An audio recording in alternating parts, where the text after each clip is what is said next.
Well, so far it looks pretty good with just one coat, but you can kind of see everything through it still. I just did a second coat on this stuff back here. Now it looks far better. So I have enough paint, so I'm going to do a second coat on the whole thing. It's halfway done. I just got the other half to do for a second coat. Okay, it should be all done now. Got 2 coats of paint up top of the primer. I just got the little bottom edge to do, but the carpeting should cover that also. Like the edging for carpeting, you know, you lay the carpet up and then you put like a strip on to hold it down. Had a little accident, but it's okay. Made a mess right there. So once this is dried completely, I'll sweep up and clean up in here, and that'll be it for a while.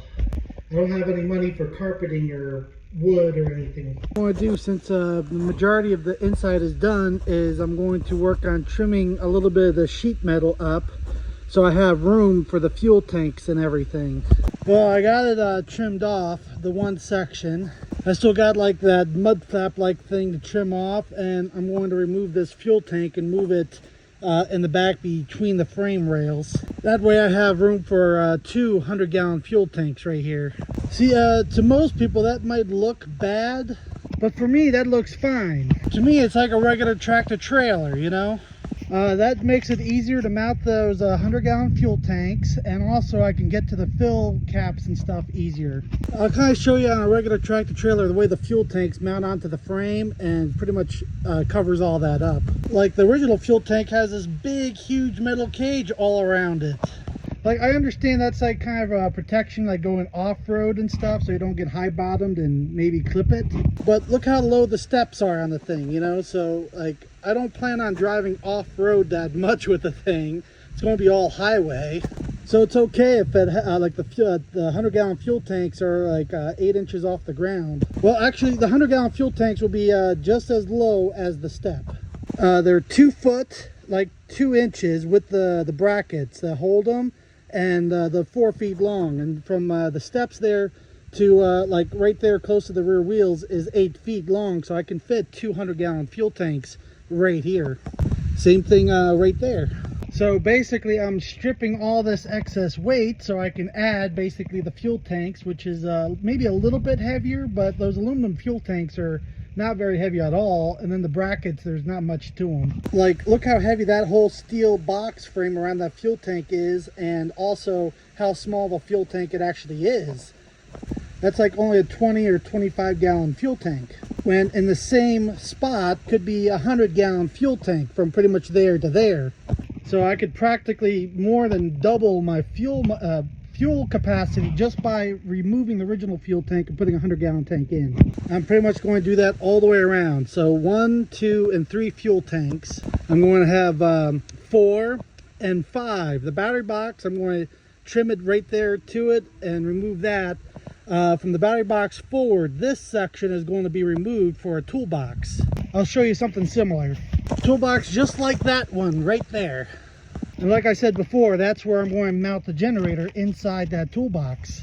Now that generator is made to be in an RV or a camper, so all the exhaust and the vents blow out the bottom. So in the bottom of the toolbox, once it's bolted in, I gotta cut a little like square hole so the air can blow out the bottom for cooling and things like that in the exhaust.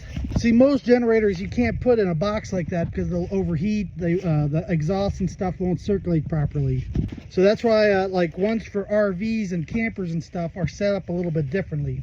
So I have the tape measure there to kind of show you how low the 100-gallon fuel tanks are going to be. Like I said, the bottom of that tape measure just a little bit lower than the step, but you can see it's still plenty off the ground. And of course, you got to keep in mind, I don't have the bigger tires on it yet, so that's going to raise the whole bus up about 2 to 3 inches. So you can see from where I cut it off down is 3 feet. So once the tires are on it and those fuel tanks are on it, I should have between 10, I would say between 8 to 10 inches of clearance under those 100-gallon fuel tanks. And that's the front there, which is already as low as it will pretty much go, you know, with the weight of the engine and everything. The back is higher right now, but there's no weight on it. You got to keep that in mind. But even with weight for it to sag down, it's still going to have at least 6 inches minimum of clearance underneath. Like right now, I'm 3 foot like 3 foot 1 inches, and that's with these tires, and it has about a I believe a 6-inch squat. But you gotta keep in mind, that's more clearance than a lot of cars have. Like that Honda only has about a 6-inch clearance underneath. Some of those like BMWs and stuff only have about a 4-inch clearance underneath, and they travel on the highways and stuff and grass fields, no problem. Just like the back bumper of my trailer is only about 6 inches off the ground. When it's fully loaded, it's maybe 5 inches of clearance under the back end, and that clears fine. Also, keep in mind, I've driven tractor trailers with low boys and stuff, and those only have like a 4-inch clearance underneath. I already know, like, to be careful on railroad track crossings and things like that. So it's, like I said, it's nothing that's going to bother me having only like 6 inches of clearance underneath this. Well, I got the rest of it trimmed off. I got the tape measure to kind of show you that like how far it's going to be off the ground. Like I said, it's like 6. Actually, right there is more like 10 inches because there's no weight on the suspension. But this should not squat that much when it's loaded up with fuel and everything. I can also put on a set of airbags as helpers with these springs. Okay, I got the other side started here. I just got this piece to do here, and the one right there still, but it's getting dark and starting to rain. I'll fiddle around with some stuff on the inside. Well, I'm going down to my one friend's junkyard to look for some fuel tanks. I'm going to dig around a little bit. I already see he has 2 of them right here ready to go. Yep, he has 2 of the bigger tanks.